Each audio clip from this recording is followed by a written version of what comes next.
Boa noite, gente. Boa noite.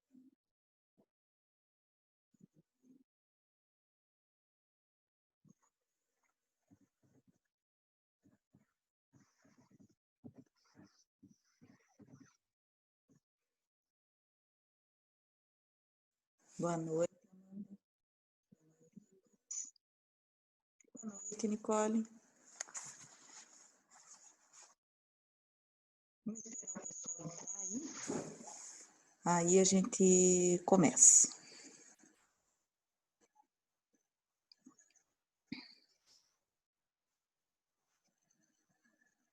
Boa noite, Dylan. Boa noite, Eduardo. Boa noite, Bruna.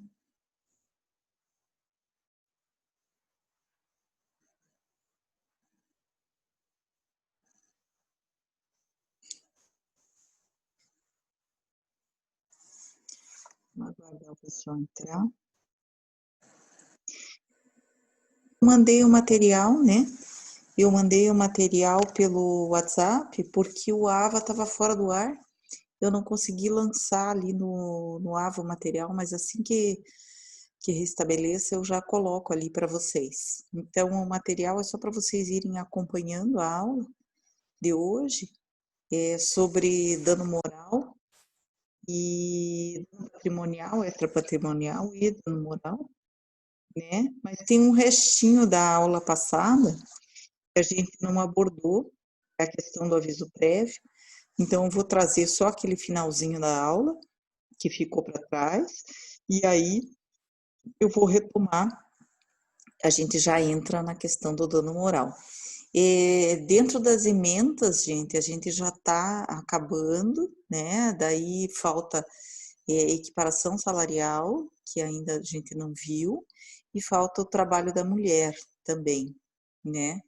Então, faltam esses temas aí para a gente abordar e alguma outra coisa que eu possa me aprofundar um pouquinho a mais, tá?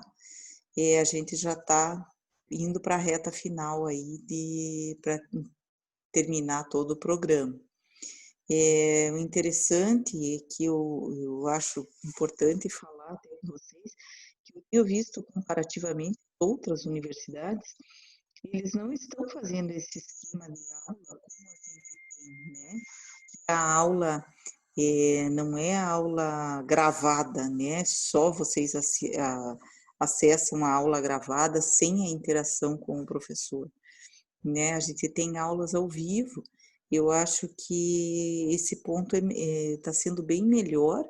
Todo mundo está aprendendo, na verdade, né? Vocês aprendendo a estudar dessa maneira, a gente aprendendo a dar aula dessa maneira, mas assim, a princípio, apesar de todos os atrapalhos que tivemos aí, eu acho que a gente está tentando cumprir o que foi prometido, né? E a faculdade, a UPET, tem trazido bastante situações importantes, tem trazido lives, então eu acho assim que a universidade investe bastante em vocês, né? Acredita no potencial de vocês, e tanto que a gente está aí firme e forte dando aulas, os professores empenhados, os alunos empenhados também, né? Participativos, pela participação nas aulas, dá para ver isso.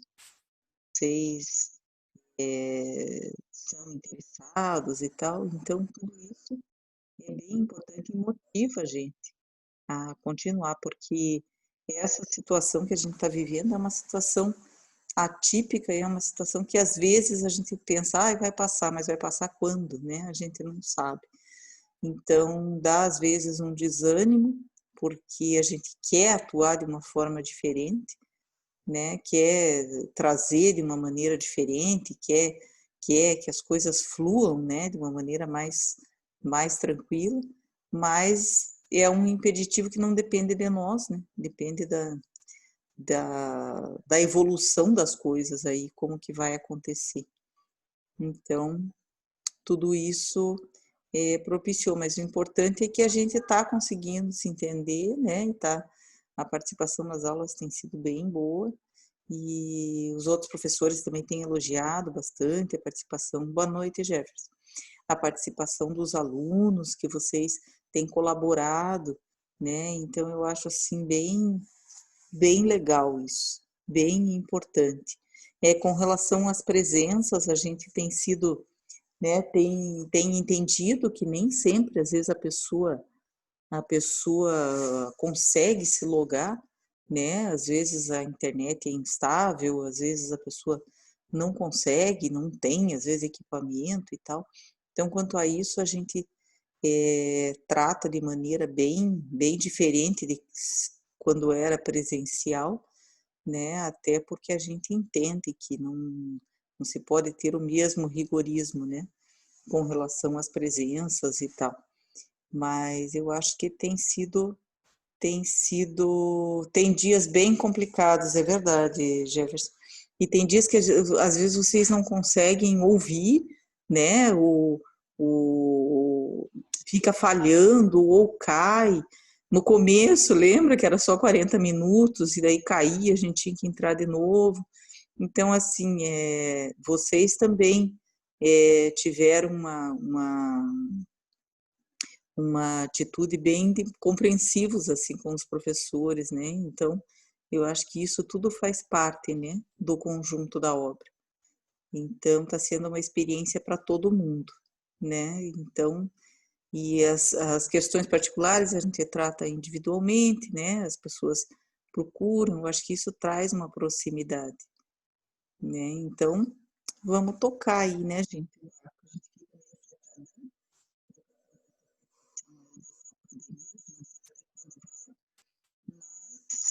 Fico assim satisfeita pela instituição que está tentando de todas as maneiras trazer para vocês o mais próximo do que poderia ser, né, do presencial, e que vocês também têm participado e têm atuado de uma maneira bem legal. Então, gente, eu vou começando devagarinho a aula da semana passada. A gente parou, não sei se vocês lembram, a gente parou exatamente no aviso prévio. Eu falei das causas de extinção do contrato e das verbas de cada modalidade, né? Eu pedi até para vocês lerem, porque não tem sentido eu ficar repetindo aqui, né, as verbas, o que está escrito ali. Então, só peço para vocês que, quando vocês forem estudar, vocês reforcem aquilo que está ali, né? É bem importante a título de conhecimento, né, para vocês, o que muda de uma modalidade para outra, em termos das rescisões. Então, está tudo fixado ali, tudo certinho, bem discriminado, tá? Então, o que ficou para trás foi a questão do aviso prévio, né? Como a gente falou da extinção do contrato de trabalho, não se podia deixar de lado falar do aviso prévio, que o aviso prévio nada mais é do que um comunicado, né, que faz tanto o empregado como o empregador, de que aquele contrato não vai mais continuar, né? Aquele contrato firmado com todas aquelas cláusulas, todas as responsabilidades de ambas as partes, aquele contrato vai ser rescindido. E para que isso não seja uma surpresa, tanto para o empregado como para o empregador, né, que pode causar um prejuízo, tanto para o empregado, porque ele vai se vislumbrar como desempregado, né, se coloca na condição no mercado de trabalho, e ele precisa estar preparado para isso. E da mesma forma, o empregador também precisa estar preparado, porque ele vai ter que substituir aquele empregado, ele vai ter que ver como que aquilo vai repercutir dentro da empresa, né? Então, às vezes, é uma pessoa que tem uma função estratégica dentro da empresa, então precisa se utilizar desse aviso prévio, né? Então, o que é? Tem um conceito, né, do aviso prévio. O que é? É o lapso de tempo imposto pela lei entre a denúncia, que é o aviso, né, de quando o contrato vai ser rescindido, e a sua efetiva terminação, e até onde ele vai ser encerrado, tá? Ele não é o mesmo da despedida. Por quê? Porque a despedida já é o ato do desligamento. O aviso, ele é anterior a isso.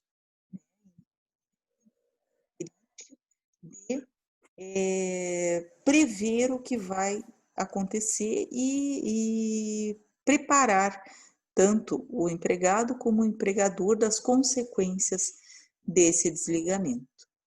Tá? Então, a diferença é que a despedida é uma declaração unilateral, né, que é uma das partes, e desconstitutiva da vontade, né, aquela vontade de prestar o serviço ou de contratar, ela está sendo rescindida, né? E o aviso é o prazo obrigatório entre a declaração e a efetiva extinção. A constatação de que os institutos são diferentes está na contagem do prazo do aviso prévio, que ele se inicia após a declaração da extinção, na forma da súmula 380 do TST. Então, após a declaração, aí que começa a contar o prazo do aviso prévio. Os efeitos dessa extinção dependem do implemento do termo, né? Na verdade, dependem do implemento das condições e de quanto vai surtir os dias do aviso prévio. O contrato é extinto com a declaração de vontade do rompimento do pacto laboral, mas os efeitos deles, eles só vão ocorrer depois do decurso de prazo do aviso prévio. Que esse prazo do aviso prévio, ele permanece para todos os efeitos, né? O contrato, ele permanece para todos os efeitos e ele tem o intuito de preparar para o término do contrato. Esse é o objetivo do aviso prévio. Por isso, o trabalhador não adquire estabilidade no curso do aviso prévio, porque no momento da despedida, a declaração de extinção, não havia obstáculo para a despedida.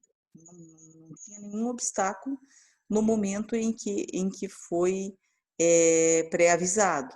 E, nesse sentido, a gente pode citar a súmula 371, inciso 5, e a súmula 369 do TST, tá? Essas são modalidades, né, do aviso prévio. E vocês já devem ter visto que o aviso prévio, ele sofreu, né, alterações, ele pode ser indenizado, né, quando a pessoa é desligada e o empregador indeniza o aviso prévio, né, que vai corresponder ao período que ele teria que se afastar, né, ele vai ser pago esse aviso prévio, né? Então, existem essas duas modalidades.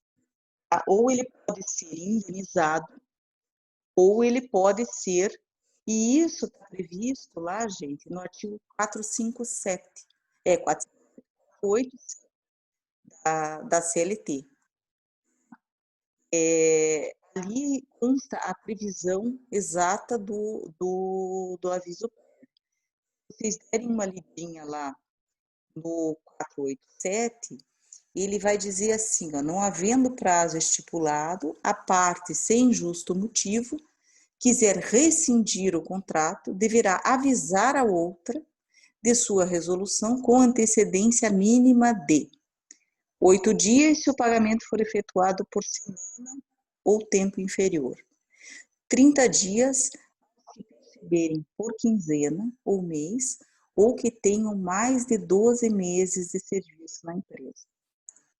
A falta do aviso prévio por parte do empregado por parte do empregador, dará ao empregado o direito aos salários correspondentes ao prazo do aviso, garantida sempre a integração para efeito de tempo tempo de serviço, tá?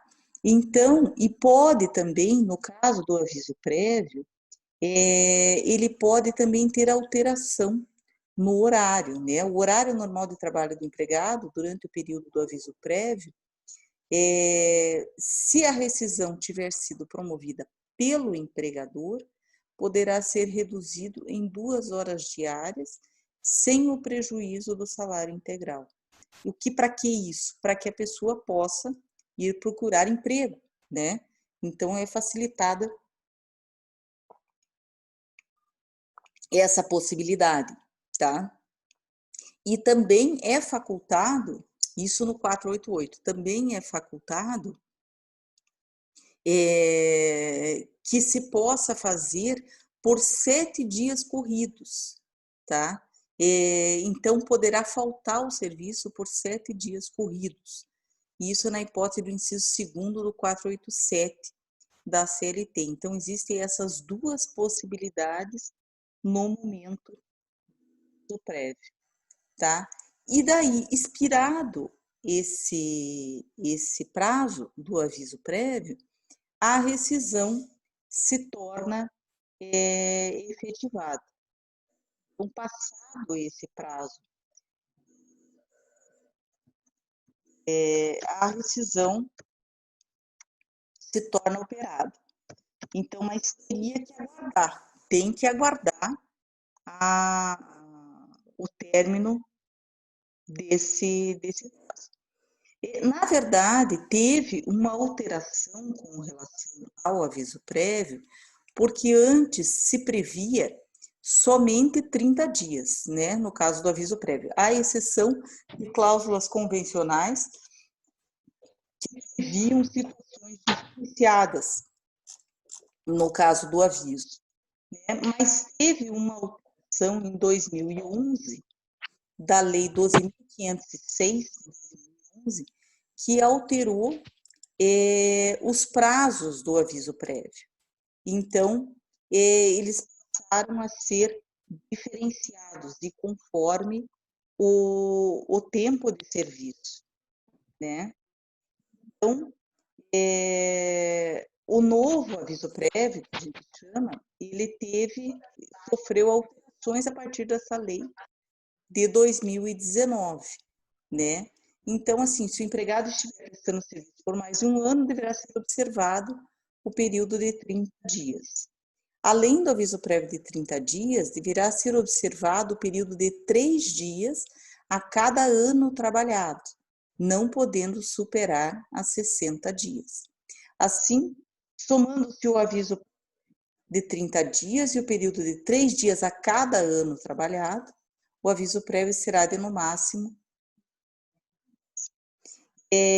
Então, teve essas alterações, e aí na rescisão vai ter que ser feito uma conta, né? Não é mais como era antes. Agora, para efeito de prorrogação para o tempo de serviço, ele conta para todos os efeitos de tempo de serviço, inclusive em caso de prescrição.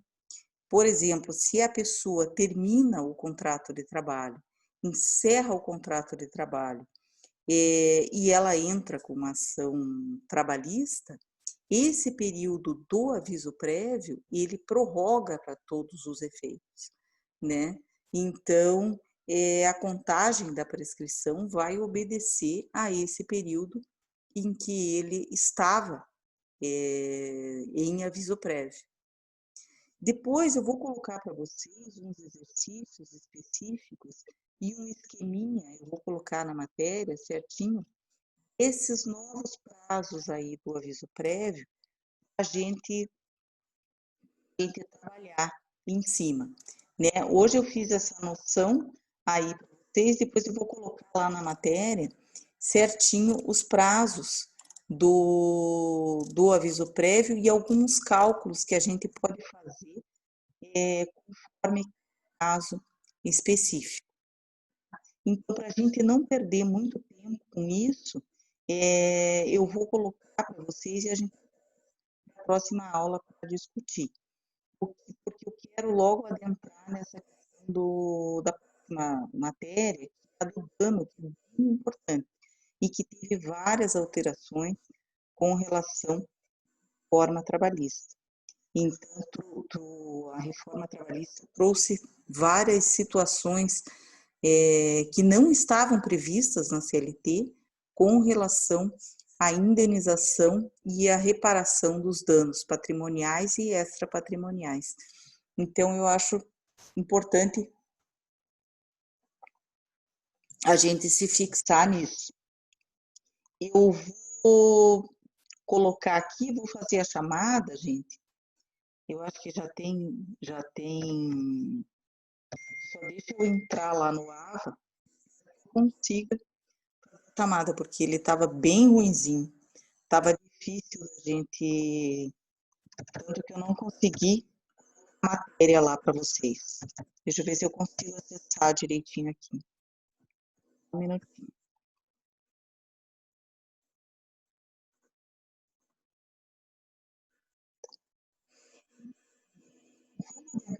Nessa questão da indenização e dos danos que podem ocorrer no contrato de trabalho. O que pode acontecer? E o direito à indenização. Quem tem direito a essa indenização e como que ela vai ser apurada e o que é considerado para efeito de condenação em termos de indenização por dano patrimonial ou extrapatrimonial. Primeiro, a gente teria que ter a noção de dano. O que é o dano? Né? O dano é o que vai ser causado contra tanto o empregado como o empregador, que pode violar direitos, né, garantidos, e esses direitos exigem uma reparação, tá? Então, eles podem ser decorrentes de ato ilícito, né, abusivo, ou de atividade de risco, responsabilidade objetiva. E depende também, tem que ter o nexo causal. O que é o nexo causal? O nexo causal, vocês já devem ter aprendido em direito civil, né, que é a relação de causa e efeito entre o dano e o ato praticado pelo empregado ou pelo empregador. No caso aqui, a gente vai focar mais no ato do empregador, que em razão da sua postura ou da sua negligência, ou da exigência abusiva, ou do seu comportamento, do tratamento perante o empregado, gerou esse dano que pode ser moral, patrimonial ou extra patrimonial. Tá? Então, o que é o dano? É o fato gerador, é aquilo que vai gerar o direito ao pagamento da indenização, né, ou da reparação. Pode haver responsabilidade sem culpa, mas não pode haver responsabilidade sem dano. Então, o que acontece? Pode até a ré, no caso a empresa, ter agido de maneira negligente, ter permitido que o empregado ficasse em situação de risco. Pode, mas digamos que ela tenha permitido, o empregado tenha trabalhado numa situação que poderia ocasionar um dano, mas esse dano não ocorreu. Se ele não ocorreu, não há indenização.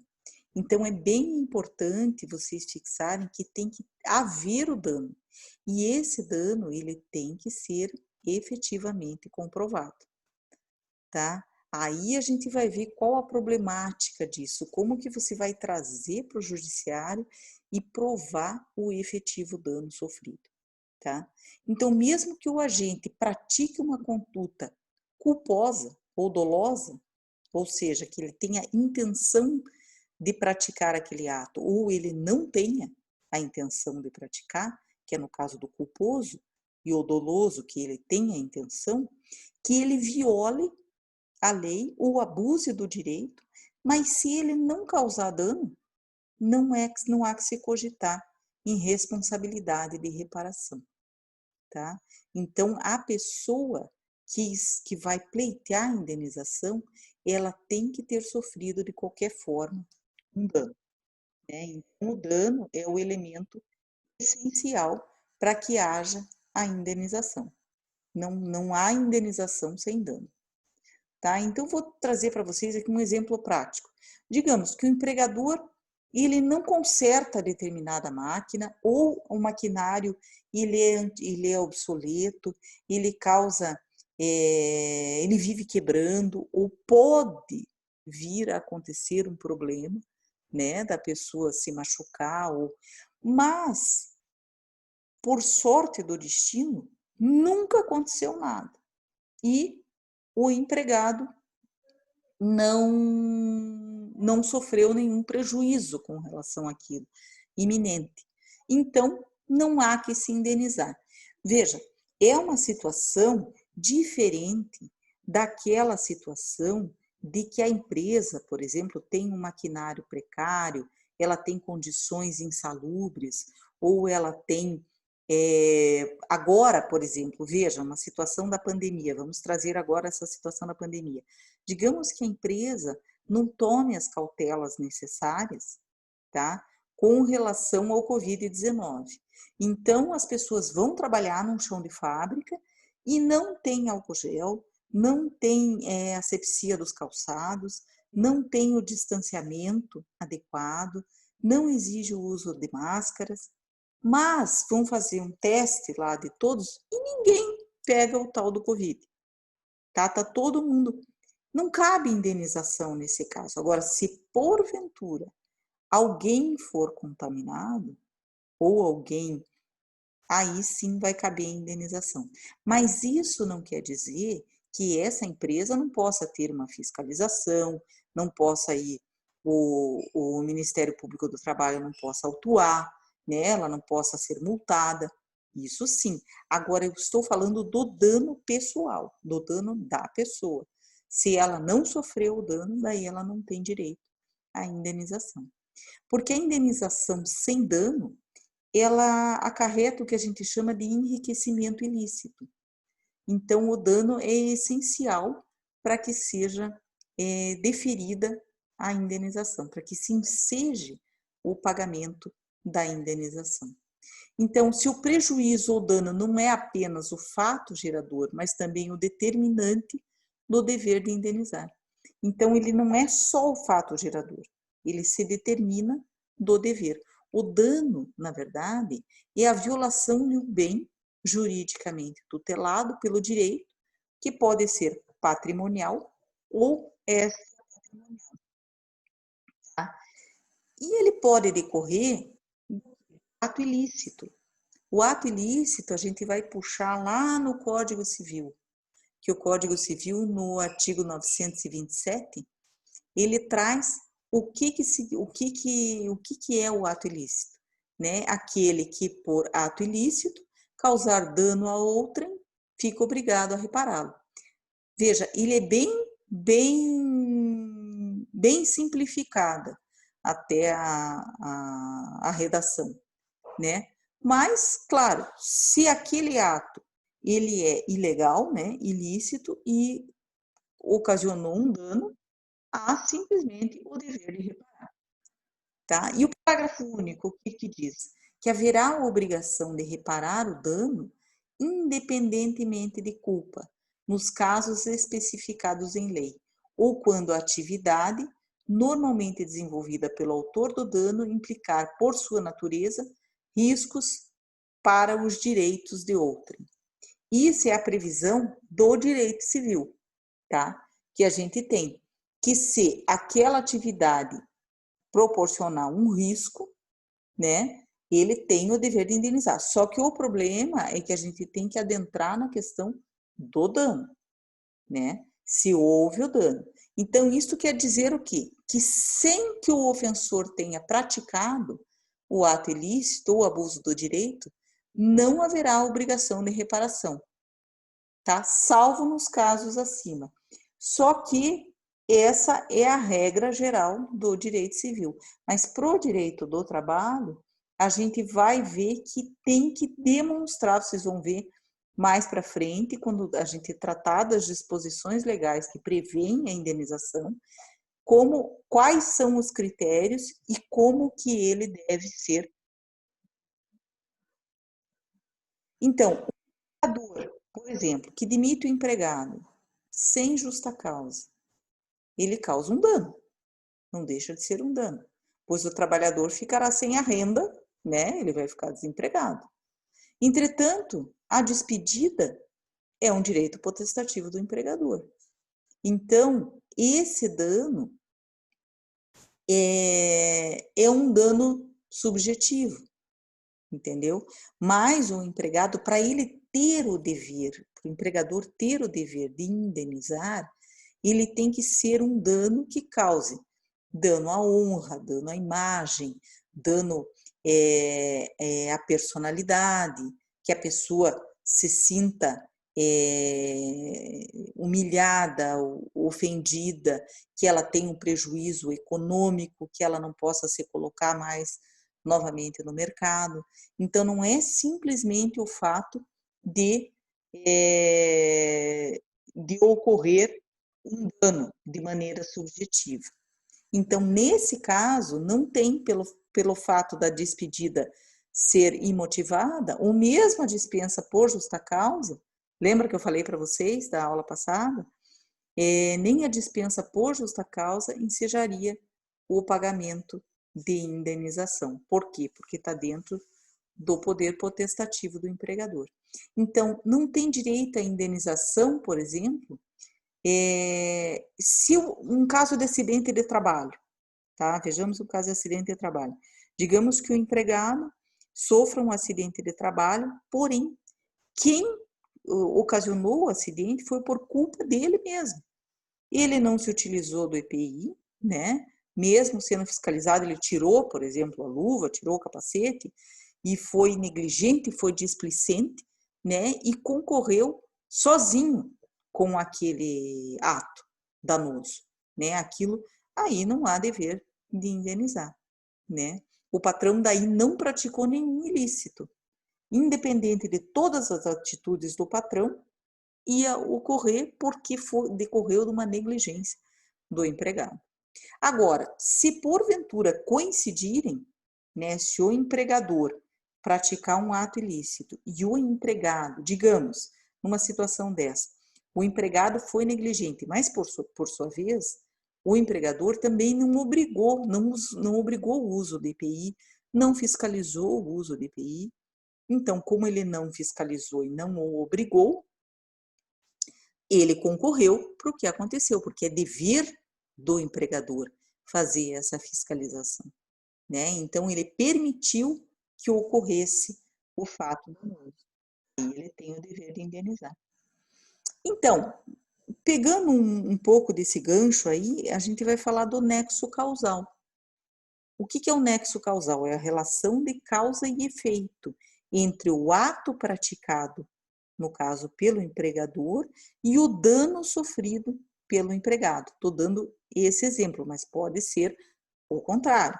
O empregador também pode exigir um dano, uma indenização do empregado. Também a gente vai ver lá para frente.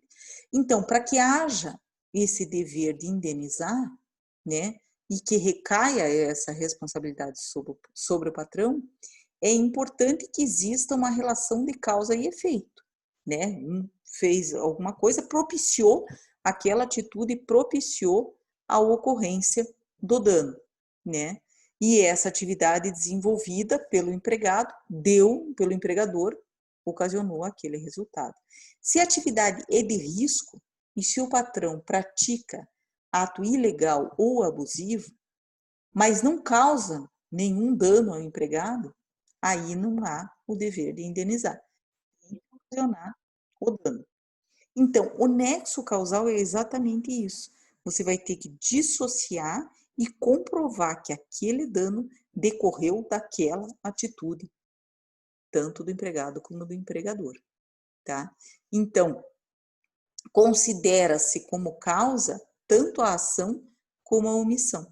Então, o empregador ele pode ter contribuído para aquele acidente, por exemplo, que é uma situação mais fácil da gente vislumbrar, tanto por ação, por exemplo, permitiu que uma máquina ficasse funcionando com defeito, e que essa máquina poderia gerar um acidente, ou por omissão, quando deixou de exigir o uso de EPI em situações em que o empregado poderia se machucar.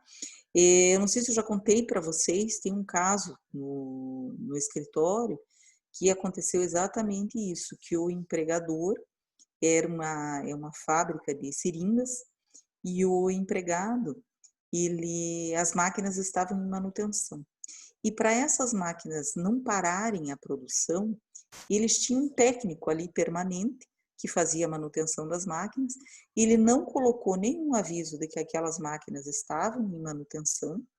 E a partir do momento que ele estava trabalhando, ele pediu para uma das moças que estavam ali na produção limpar, passar um pano na máquina, porque aquele plástico das seringas estavam acumulando ali e ele pediu para limpar.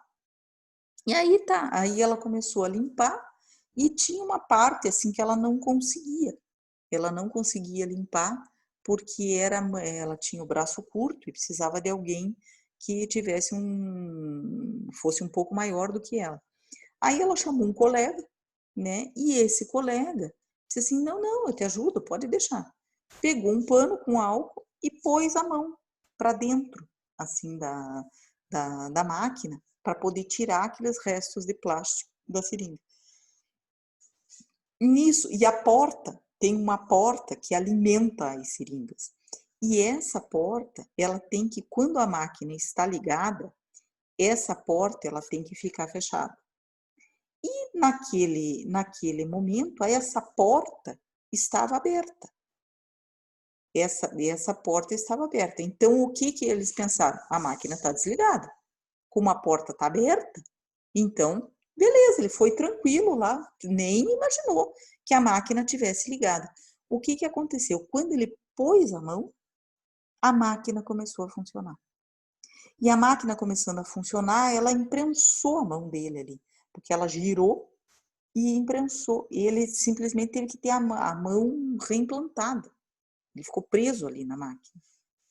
E a atitude foi o seguinte, dar ré, porque o técnico, ele colocou que ele chamou de jump, que ele, para a máquina continuar funcionando, mesmo em manutenção, né, ele colocou como se fosse um grampo, por isso que a porta estava aberta, né? Mas a máquina em si estava funcionando, estava normal, estava funcionando.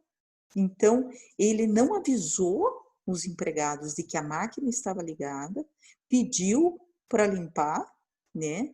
E a intenção da empresa, a gente descobriu, que era de que as máquinas tinham que ser feita a manutenção com elas funcionando, para que não parasse a produção. Então, veja, aí teve uma condenação, o juiz foi comprovado o dano e foi condenado, se não me engano, acho que R$300 mil que o juiz condenou e foi mantido mais lucros cessantes, mais pensão, porque foi um caso complicado realmente que aconteceu. Mas veja, teve o dano e teve a negligência da empresa, né, que por vários motivos colocou alguém de sua confiança ali que fez um trabalho mal feito. É bem grave essa situação. Fez um trabalho mal feito e que, em razão disso, ocasionou esse problema, né, que a pessoa teve. E agora a capacidade produtiva dele, ele não consegue mais trabalhar, porque ele trabalhava como técnico, né? Técnico mecânico, assim, de máquina, operador de máquina, ele não pode mais fazer esse trabalho. Então, ocasionou uma situação, veja. Nesse caso, o empregado não teve culpa. Se a gente for analisar, ele também não deveria ter ido limpar a máquina, porque aquilo não era a função dele. Só que ele incorreu em engano, na verdade, porque não tinha nenhuma placa de manutenção e outra. Como a porta estava aberta, ele acreditou, todos acreditavam que a máquina estava parada, que não estava em funcionamento. Então, ele foi induzido em erro, né? Aí o juiz condenou de todas, condenou, não teve nem choro nem vela. Foi condenado mesmo. Tá? Então, eu trouxe esse exemplo para vocês verem como a comprovação área. E nesse caso é evidente o dano, não tem como não visualizar esse dano. Então, esse dano moral ou extrapatrimonial, que a gente chama, né, ele veio com a Constituição de 88, né, e ele não está mais atrelado somente à dor, ao sofrimento, né, à tristeza. Ele está atrelado a outras situações, tá? Que pode ser violação da imagem, violação da estética. Nesse caso, ele que eu contei para vocês, além do dano moral, por ele ter sofrido, digamos, a perda da capacidade, né, da mão, ele teve um dano estético, porque a mão, tudo bem que ele não dá para comparar se ele fosse uma pessoa que a parte visual fosse importante para o trabalho dele, como uma modelo, um apresentador de televisão, ou, né, que teve esse dano e isso pode ocasionar um problema mais grave.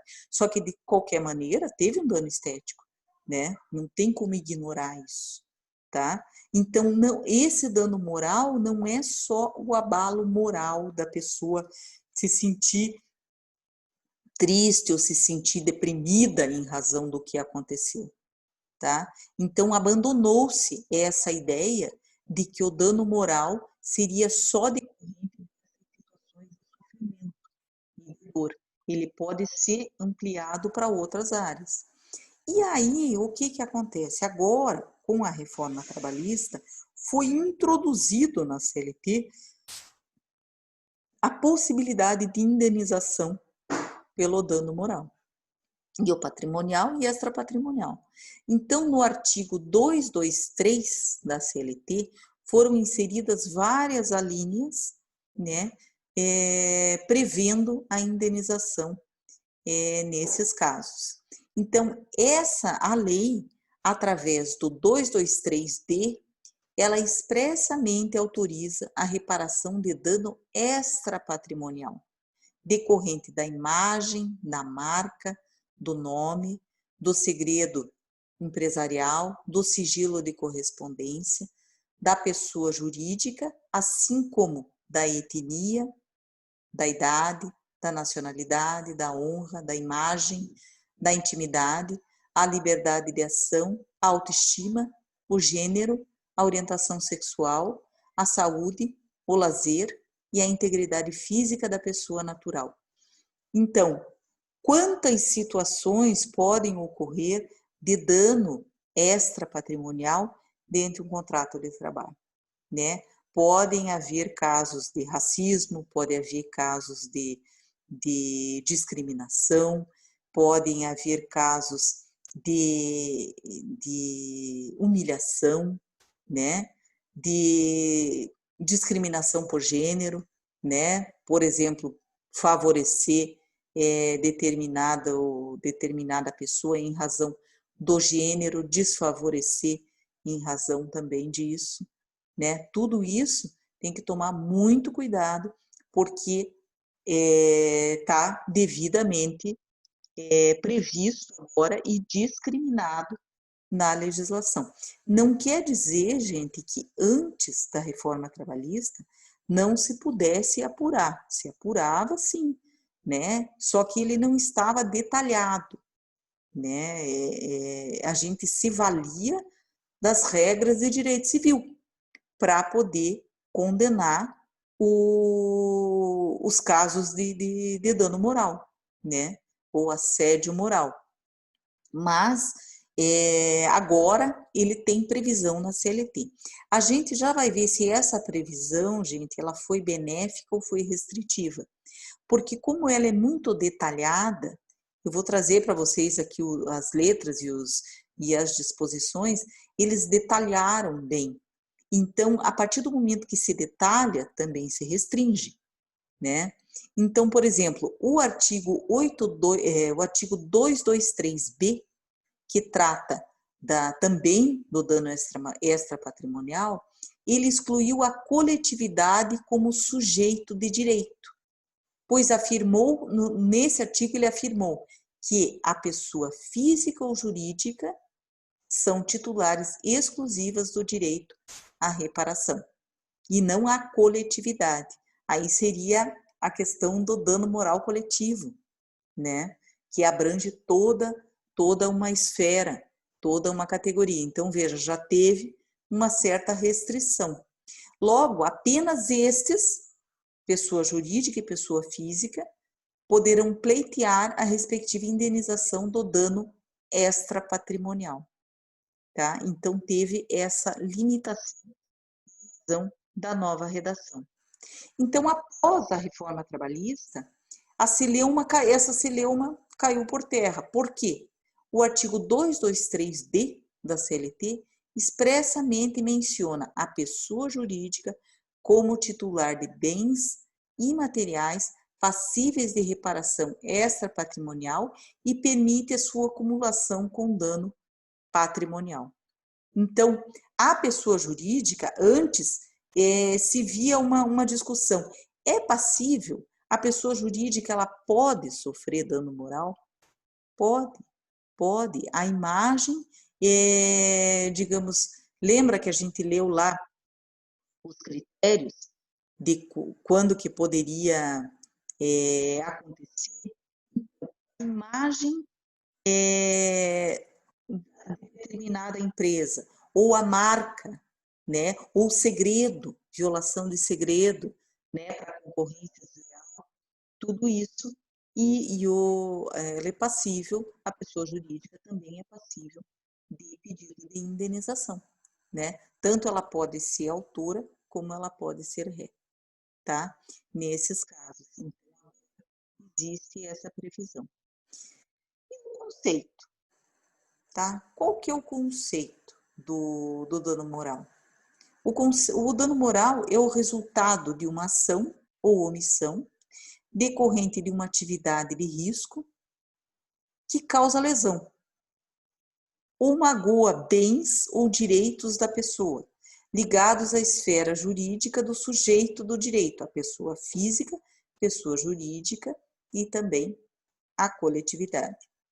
E o que atinge o patrimônio ideal da pessoa ou do sujeito de direito. Então, é aquilo que atinge o seu patrimônio ideal, que seria o quê? Seria a sua condição e a dignidade humana, né?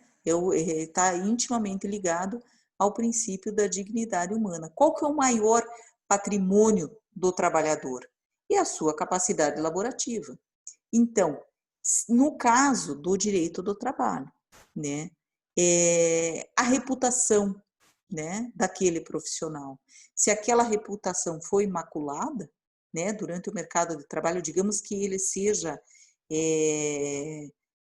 alvo de críticas ou seja alvo de insinuações sobre desonestidade ou sobre a sua própria capacidade profissional, de que ela não é devidamente adequada ou que ela é sofrível, digamos assim, isso repercute para o trabalhador um abalo na sua capacidade laborativa, que, por sua vez, reflete um abalo moral, né? Tanto na assiduidade como na produção, tanto que, gente, por exemplo, você faz uma anotação na carteira de trabalho, digamos que seja uma pessoa, ela ganha o vínculo de emprego, ela não era registrada, e esse vínculo de emprego, ele é deferido perante a justiça. O juiz, normalmente na sentença, ele determina assim, que é para registrar a carteira com o vínculo de emprego, sem nenhuma anotação de que esse vínculo foi conseguido na justiça, por determinação. Por quê? Porque é uma forma de discriminação, entende? Então não pode, a ré não pode fazer nenhuma anotação na carteira. porque isso macula a sua imagem, né? A capacidade elaborativa da pessoa. E nessa mesma linha de raciocínio, dá para considerar como ato lesivo à moral de determinado empregado aquele que afeta o indivíduo para toda a vida profissional, né? A imagem profissional dele fique abalada. Digamos que seja um alto executivo que foi motivo de chacota, teve alguma situação constrangedora da qual ele passou e que isso vazou pela empresa, né? Veja, por exemplo, se for uma discriminação, né? A pessoa teve uma opção sexual diferente e, em razão daquilo, virou motivo de chacota dentro da empresa, né? Por mais que ele tenha pedido demissão e ele vá trabalhar em outra empresa, essa imagem, o nome dele, né? Quando você for dentro do mercado de trabalho, as pessoas já vão dizer, esse é aquele da piadinha, do apelido, do...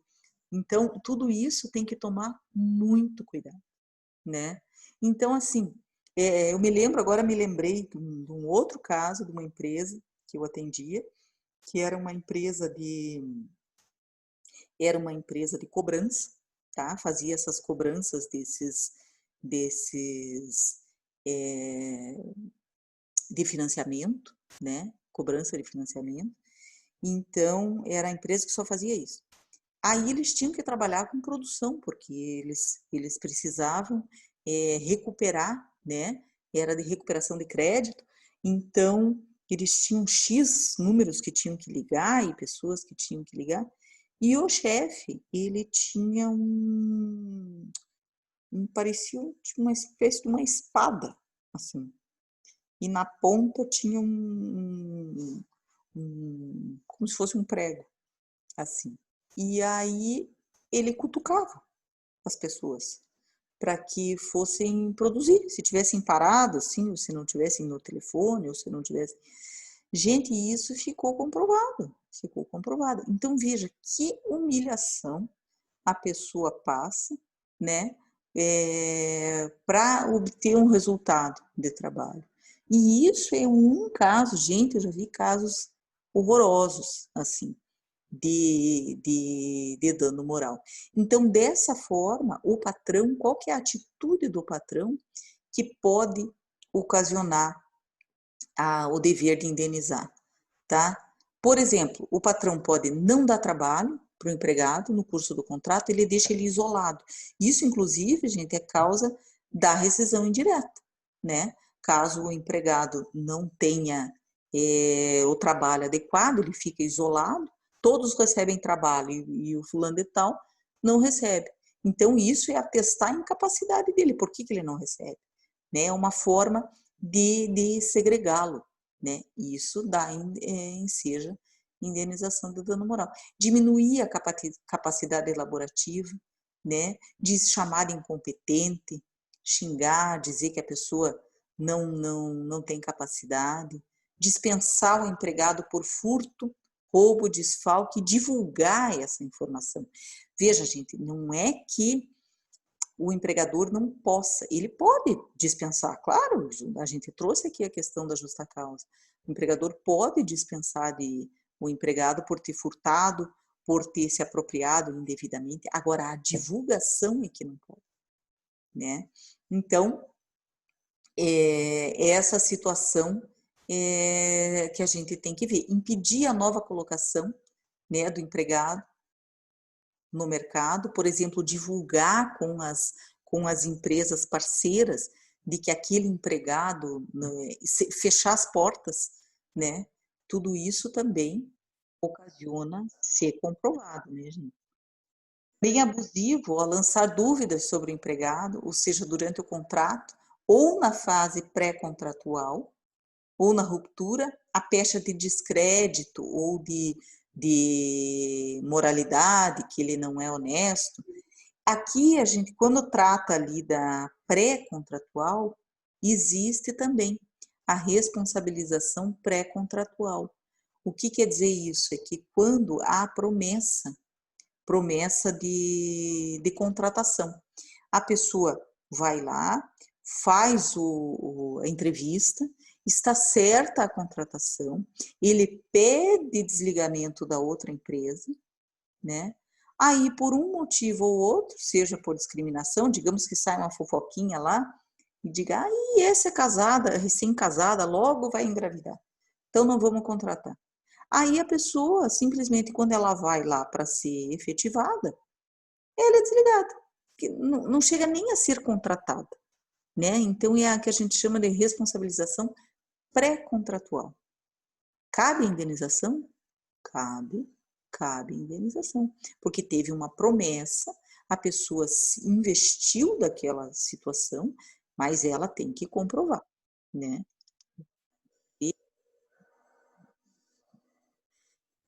Gente, eu trouxe ali para vocês várias, mas essas situações pejorativas, situações vexatórias com relação à revista íntima, né? Eu tenho um caso também que eu fui advogada dessas empresas de vigilância e segurança que eles fazem transporte de valores. Então, no transporte de valores, eles têm a tesouraria. E na tesouraria, eles usam uma roupa, na verdade, que não pode ter bolso, não pode, é um macacão, né, que não pode ter bolso, e eles são revistados. Eles são, só que assim, a empresa, ela tem o direito de revistar, né, até porque ela trabalha com o dinheiro de outros, né, porque é o transporte de valores, e então eles trabalham numa sala confinada, assim. Agora, a forma como vai ser feita essa revista é que tem que tomar cuidado, sabe? Então, assim, não pode ser nada abusivo. A desconfiança, você pode fazer o protocolo, né? De você fiscalizar, não permitir. Agora, você não pode extrapolar o limite da fiscalização. Da mesma forma, colocar as pessoas em ridículo, né? Quando tem essas brincadeirinhas, e várias situações já. Hoje isso diminuiu muito, mas eu já vi várias situações, empresas, em que as pessoas têm apelido, eles colocam metas, e daí nas metas colocam, por exemplo, tinha um caso lá que era assim, tinha uma peteca. Aí a pessoa que estava com a meta baixa, ela ficava com aquela peteca em cima da mesa. Então todo mundo sabia que aquele que estava com a peteca era porque, tipo, deixou a peteca cair, né? Então era uma simbologia. Veja, é uma brincadeira inocente, só que assim, a pessoa que fica com aquilo diz assim, ó, lá o incompetente é o que está com a peteca. É uma forma de fazer com que a pessoa se intimide em razão daquilo e produza mais. Eu não vou querer ficar com a peteca, entendeu? Só que são situações em que geram direito à indenização. Claro que gera direito à indenização, porque é desnecessário, né? Esse tipo de situação é desnecessário. Em razão de todas essas situações que acontecem de norte a sul do nosso país, né, que teve a reforma e que foi inserido no texto, né, da LT as possibilidades de indenização por dano moral, tá? Então, o 223A, ele diz o seguinte, que aplicam-se à reparação de danos de natureza extrapatrimonial decorrentes da relação de trabalho apenas os dispositivos deste título. O que quer dizer isso? Só o que está aqui. Então, é aquilo que eu falei para vocês.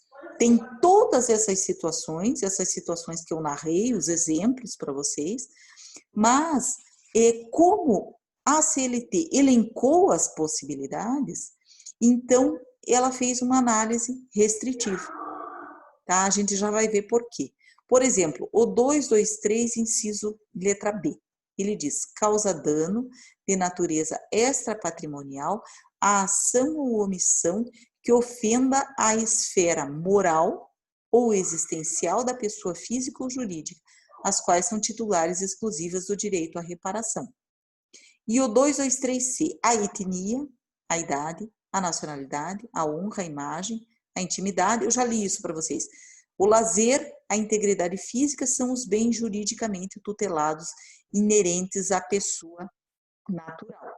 Mas pode haver, por exemplo, nesse caso da revista, é ofensa o que? A intimidade. Então, a pessoa pode ser vítima, por exemplo, de ser filmada o tempo todo, enquanto está trabalhando? Ela pode ser fiscalizada, sim? Veja, uma filmadora no banheiro não pode acontecer, porque é ofensa à intimidade. E a CLT não está prevendo isso, a questão da intimidade. Então, a gente pensa se essa restrição de elencar todas as situações, se foi favorável ou não.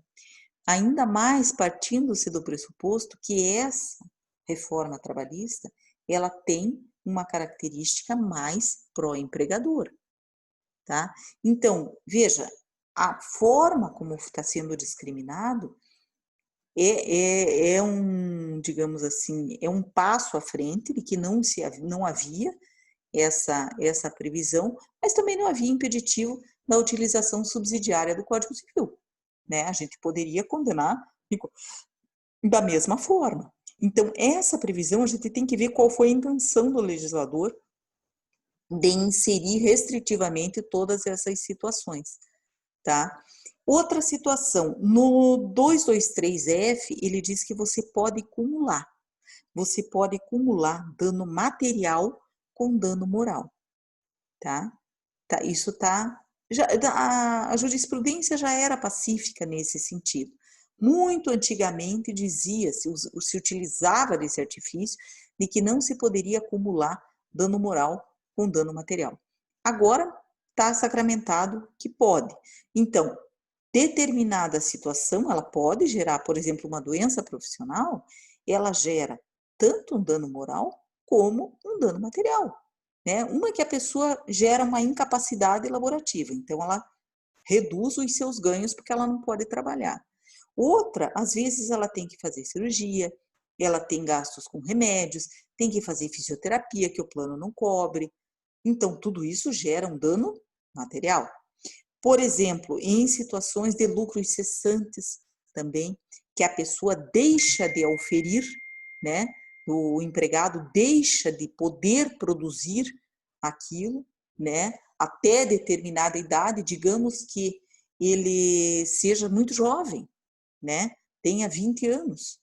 E aí a sua vida produtiva, ela ficou prejudicada. Veja essa situação do rapaz da mão, né? Então, ele teve a mão direita ainda, ter que ser reimplantada, perdeu os movimentos da mão. Então, a capacidade laborativa dele foi absolutamente prejudicada. Então, em razão disso, tem os dois danos, né? O material e o dano moral. Agora, o que não se permite com a discriminação vinda agora na CLT é que para o mesmo dano moral haja acumulação. Então, por exemplo, nesse caso da mão, tá? Ele vai ter uma indenização por dano moral única. Ele não pode ter uma por dano moral e acumulada com uma por dano estético. Entenderam? Então, assim, antes poderia. Só que é injusto, porque na verdade o abalo moral é o sentimento que ele ficou, ele vai ter que ser ressarcido disso, né? Da dor que sofreu. Imagine, ficou não sei quantas horas lá preso na máquina até que fosse socorrido, né? Corria o risco de perder absolutamente a mão, de morrer, inclusive, né? Então, assim, quanto de sofrimento que ele passou afastado, quanta dor física e moral sofreu. E aí, por sua vez, ele também teve um dano estético, porque a mão dele ficou tudo torta, né? Então, o ideal seria indenizar tanto o dano moral, né, sofrido pela tristeza, pela dor, e também o dano estético. Mas, com essa mudança e esse que foi inserido dentro do texto da CLT, não se permite mais essa acumulação. Então, veja, o parágrafo 1º, digo, 223F, ele diz o quê? Se houver cumulação de pedidos, o juízo, ao proferir a decisão, discriminará os valores das indenizações a títulos de danos patrimoniais e das reparações por danos de natureza extrapatrimonial. Então, é só dividido nessas duas possibilidades. A composição das perdas e danos, assim compreendidos os lucros cessantes e os danos emergentes, não interferem na avaliação dos danos extrapatrimoniais. Então, fica tudo uma coisa só. E isso gera uma redução no valor, tá? E depois a gente vai chegar lá que o legislador, nesse caso, inclusive, ele deu valor. Ele estipulou o valor ao dano. Não ficou mais a critério do juiz determinar conforme a gravidade, conforme, não ficou mais aleatório. Claro que isso veio em razão de indenizações muito elevadas, tá? Mas, gente, eu, como advogada, posso dizer para vocês que de uns 7 anos para cá, já dá para ver que essas indenizações por dano moral, elas foram reduzindo. Muito antigamente se tinham valores bem elevados, tá? Principalmente considerando o porte da empresa, né? Mas também aconteciam absurdos e às vezes não se mensurar e condenar por dano moral empresas pequenas em valores muito elevados. Mas isso, a culpa é do próprio judiciário, né? Porque tudo bem que os advogados às vezes cometeram abusos nos pleitos, né? Mas cabe ao julgador analisar. Então, se eles condenavam de maneira descontrolada, isso não é em razão da sociedade ou dos advogados que se aproveitavam disso. Eram os juízes que não limitavam e não traziam para a realidade.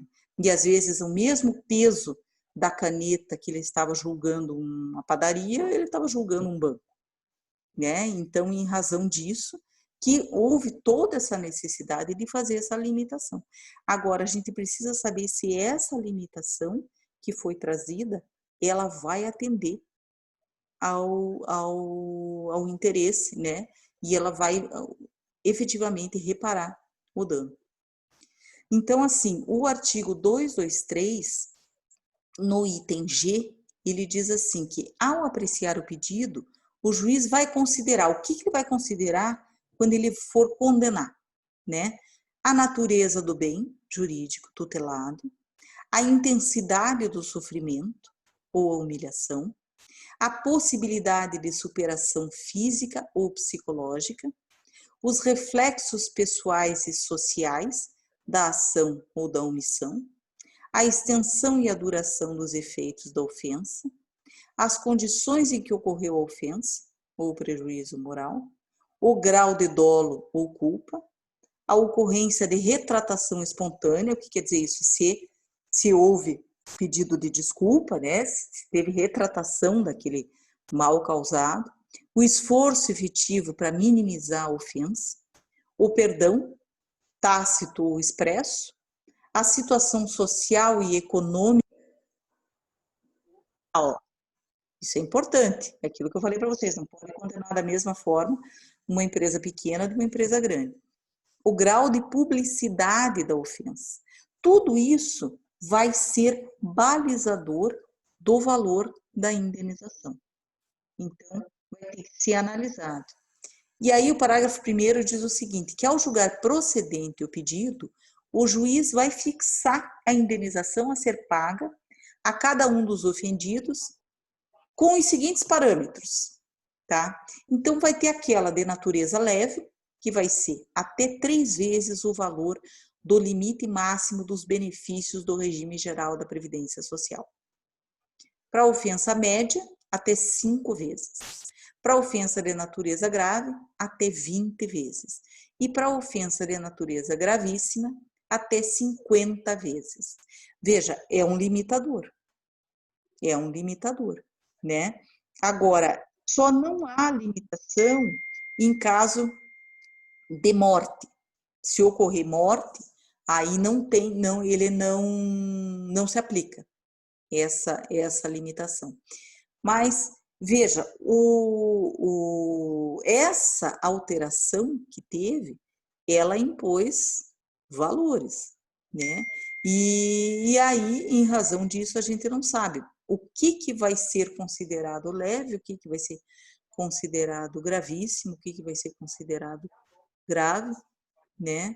E às vezes condenações pífias, que, por exemplo, um xingamento ou um. Eu já vi também casos assim que a pessoa tinha sido xingada de incompetente, que era incompetente, que era de banco, essa, que tinha sido xingada de incompetente pela gerente lá. E aí o juiz, até sarcasticamente, ele perguntou, me lembro que eu estava na audiência, e ele perguntou, e eu era advogada da ré ainda, ele perguntou assim, quantas vezes ele tinha sido xingado. Aí ele falou assim, eu acho que assim de incompetente mesmo, acho que ele me chamou umas 3 ou 4 vezes. Aí o juiz condenou R$100 por vez, R$400, pela indenização de ter chamado de incompetente. E até fez uma piadinha assim na, na sentença. Então, é aquilo que você, digamos assim, eu, que como era advogada da ré, imagina para o banco, isso não é nada. Agora, e cadê o caráter educativo, né? O caráter profilático desse tipo de situação? Não tem, né? Se a condenação é pífia, se a condenação é muito pequena, então realmente é para desincentivar as pessoas a entrarem com pedido no moral. E outra coisa que eu alerto vocês, que eu acho bem importante, é que, gente, tem que ser provado. Se não provar, não leva, não ganha. Então, a grande quantidade de pedidos de danos morais que não são comprovados são imensos. E o que acontece? Acontece porque chega na audiência e até você chegar naquela situação, você, digamos, tenha que provar por testemunha que a pessoa era humilhada, que a pessoa escutava palavras de baixo calão, ou que a pessoa era ridicularizada. Quando a testemunha senta, e às vezes a própria parte, ela se intimida de frente para o juiz e ela não diz exatamente o que acontecia. Não diz as palavras, não diz. Por isso que eu oriento os meus clientes, quando eles vão relatar algum caso de dano moral, eu digo assim, gente, sejam fiéis ao que aconteceu. Digam exatamente a palavra. Aquilo que. Não fiquem constrangidos de frente para o juiz, porque senão você não vai ganhar. Se você simplesmente disser, eu era cobrado em razão das metas. As metas eram cobradas de maneira incisiva. Mas de que forma eram cobradas? Eles cobravam todo final do mês. Meta todo mundo tem. O juiz tem meta, o advogado tem meta, todo mundo tem meta. Então, agora, se teve alguma cobrança, bateu na mesa, xingou, isso tem que trazer, né? Isso tem que provar. Porque se não provar, conseguir a condenação. Né? Claro que casos mais graves, mas veja, às vezes até casos graves, né? Que a gente vê que se a pessoa não tem prova, ela não vai ganhar. Ela não vai ganhar. Então, e hoje, o dano moral não é Não é, as pessoas se iludem, acham que ação trabalhista eles vão ficar ricos com o dano moral. Não vão, não vão. O dano moral é só mais um pedido. Né? Que normalmente a gente vê condenações altas agora em 50 mil, 60 mil no máximo. Não passa disso. Então, e hora extra, que é o grosso da ação, sim, 200 mil, 300 mil, depende de quanto hora extra conseguir provar e depende do salário da pessoa. Mas a indenização por dano moral, ela não é o carro-chefe da ação trabalhista. Só que, em razão disso, não quer dizer que porque ela não representa economicamente hoje digamos, um valor tão significativo, não quer dizer que não se deva pedir. Porque ele tem uma característica de reparar o dano e tem a finalidade de evitar que outros danos ocorram, né? Com outros funcionários, com outras pessoas. Então, em razão disso que é necessário que se outra situação aqui é aquela questão da responsabilização objetiva, que é aquela que não depende de prova, né? Não depende de prova. A própria situação em que a pessoa trabalha, por exemplo, numa situação de risco, né? O empregado é colocado numa situação de risco e, em razão disso, ele acabou se acidentando ou acabou, independentemente de comprovar que naquela situação a empresa agiu de alguma forma, há a responsabilização objetiva. Então, a responsabilidade independente de prova, porque aquela atividade propiciava aquela situação que ocorreu. Tem alguns doutrinadores que entendem que com essa reforma trabalhista não existe espaço para responsabilização objetiva. Eu entendo que sim, que ela existe e que se deve insistir nessa, desde que comprovar, né, o dano. Aí, no caso, tem que provar o dano. Não precisa comprovar a culpa. Vai ter que comprovar o dano sofrido. Comprovado o dano, né, e as condições de trabalho já são suficientes para a condenação. Tá? Daí o artigo 223G da CLT, o que ele fez? Fixou critérios que devem ser levados em conta pelo juiz para apreciar o pedido de dano moral. E além disso, o parágrafo 1º do mesmo artigo classifica a lesão extrapatrimonial em vários graus, né? Como eu falei para vocês, leve, médio, grave e gravíssimo, tá? Atingindo o máximo de quanto? 50 vezes o teto da Previdência, podendo haver dobra em caso de reincidência, tá? Então, se tiver reincidência, o que quer dizer isso?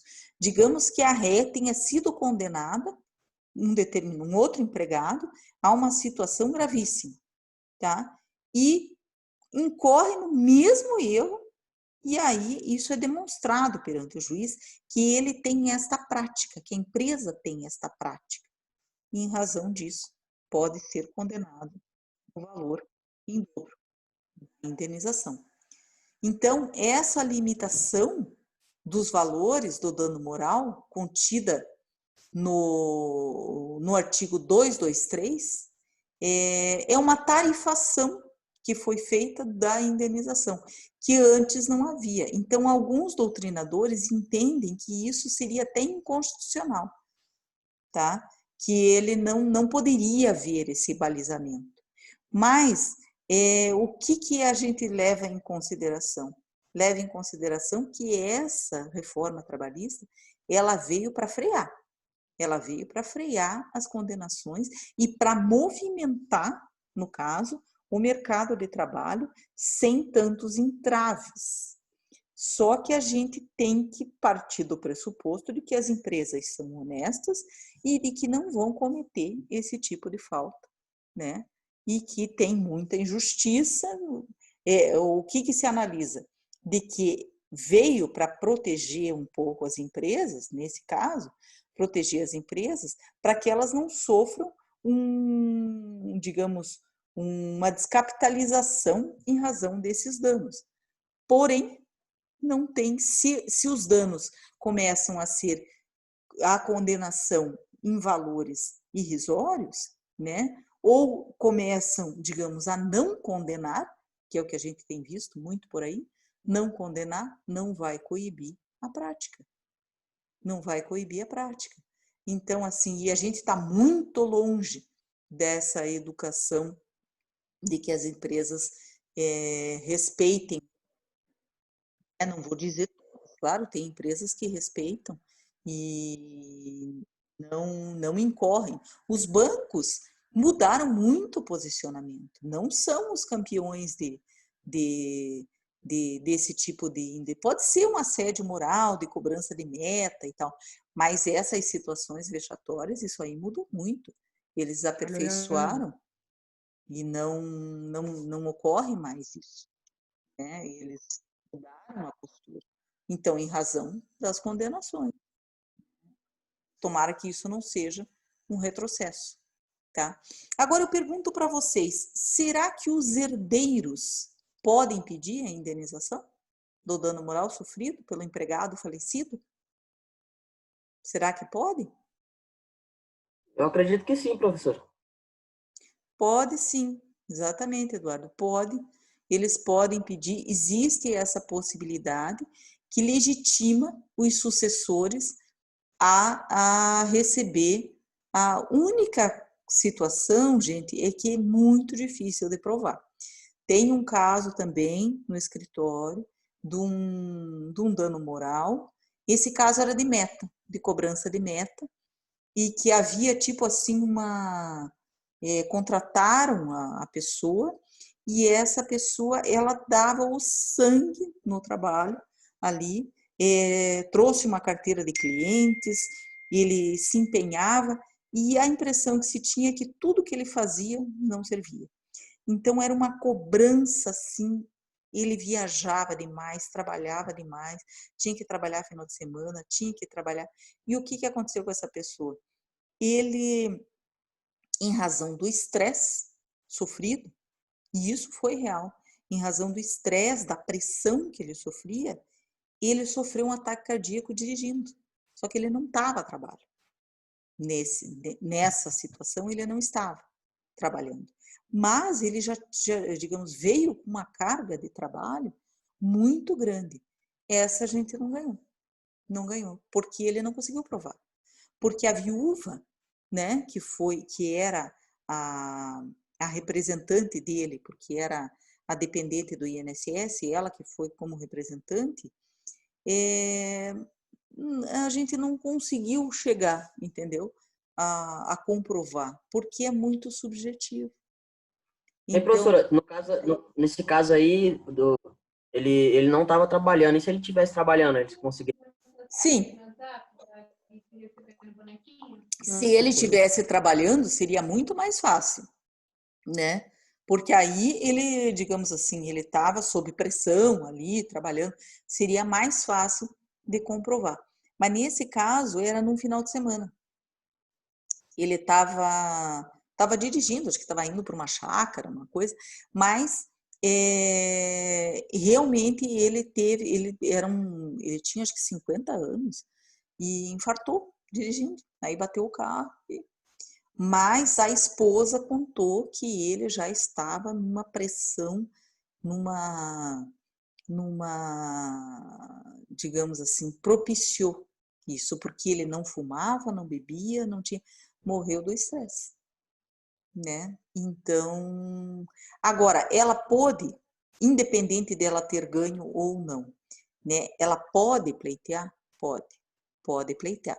Tem legitimidade com relação a isso, aceita a legitimidade do herdeiro para pleitear em juízo essa indenização, tá? Então, todos que participam da ofensa, no caso, ai que bonitinho, todos que participam da ofensa ao bem jurídico e material serão responsabilizados na proporção da sua ação ou omissão. Então, não é somente o empregador. Então, o que que acontece, por exemplo? O empregador é o dono do negócio, mas quem praticou o ato foi o seu gerente, né? Então, pode a ação versar contra o empregador e também ou quem fez ou praticou o dano? Sim, sim. A única situação aqui é que, como tem essa previsão no artigo 223E da CLT, a competência da Justiça do Trabalho foi um pouco alargada, né? Porque você vai misturar na mesma ação o empregador com uma pessoa que não é empregador, né? Então, pode levar a uma interpretação de que o próprio empregador, assediador ou causador do dano moral será réu ou chamado ao processo pelo ex-empregador réu para responder conjuntamente com esse.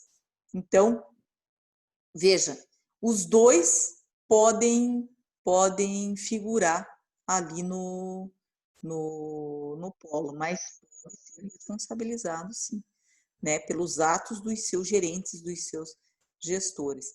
Então, os incisos contidos no artigo 223G são causas atenuantes ou agravantes que o julgador levará em conta para fixar o valor da indenização.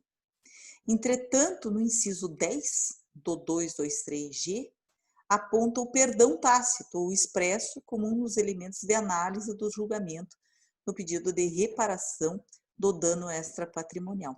Lembra que eu falei para vocês a questão do perdão tácito no caso da justa causa, né? Que ele ilide a justa causa, né? Que não pode haver o perdão tácito. Aqui também. Então, veja, se eu sou empregada e eu sofri um abalo moral, tá? Mas isso aconteceu comigo lá em 2013 e eu fui demitida agora. E daí agora eu entro com a ação e eu digo que eu fui moralmente abalada, que aquilo acabou com a minha autoestima, que eu entrei em depressão, que eu tive... Só que eu continuei trabalhando na empresa até 2020. Então, isso não tem essa... é como se fosse um perdão tácito. Porque se eu tivesse sido tão moralmente abalada, eu pediria a conta, né? Ou eu não ia suportar todo esse período. Então, em razão disso, também deve ser levada em consideração a questão do perdão, tá? Do perdão tácito.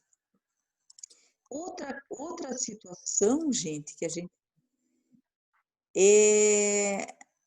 esses valores, eles devem ser corrigidos?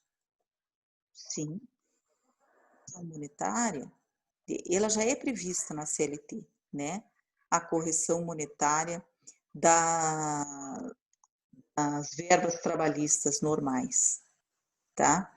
Mas no caso do dano moral, que ela corre o quê?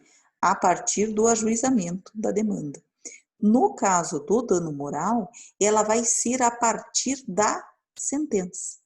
A partir da sentença ou do acórdão. Digamos que não ganha em primeira instância, vai ganhar em segunda instância, então é a partir da sentença ou do acórdão que vai começar a correr a correção monetária desse valor, tá?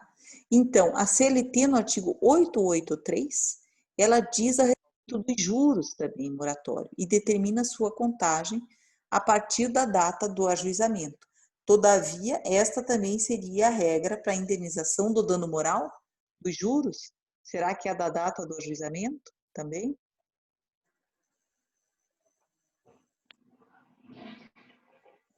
Não, né? A indenização do dano moral vai ser da data da decisão e os juros também, a correção, juros e correção monetária é a partir do momento em que vai haver a condenação.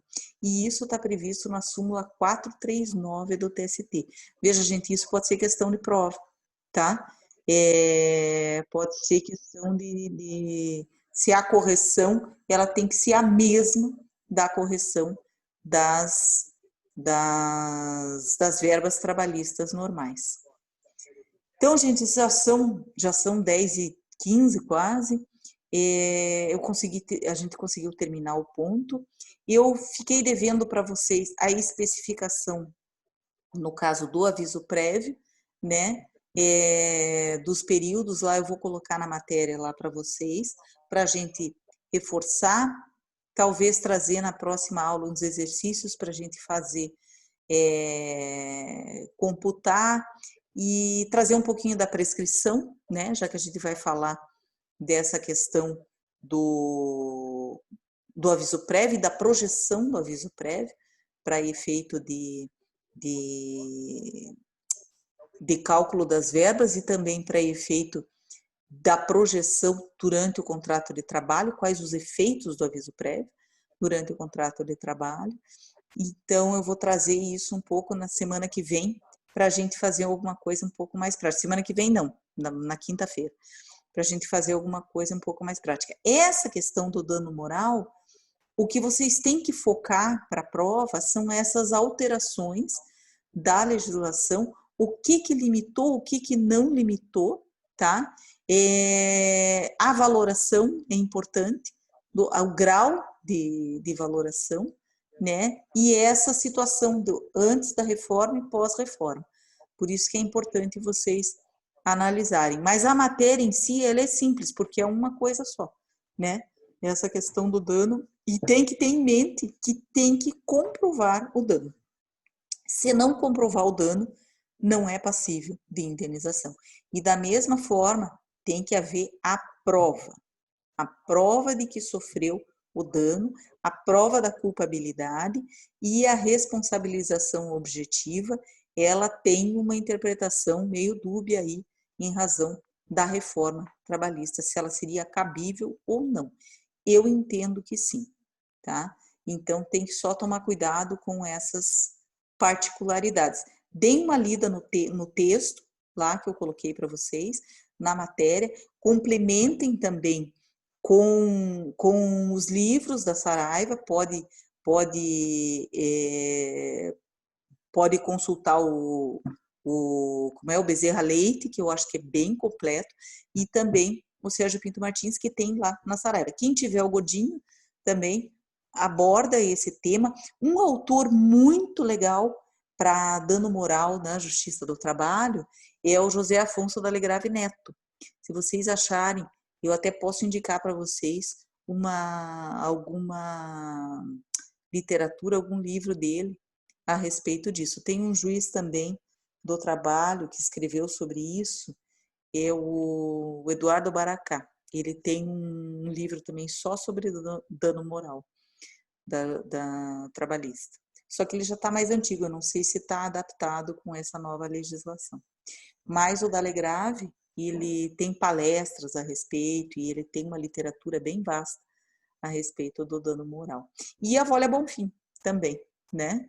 Que a Wólia Bonfim está bem, ela é juíza, né?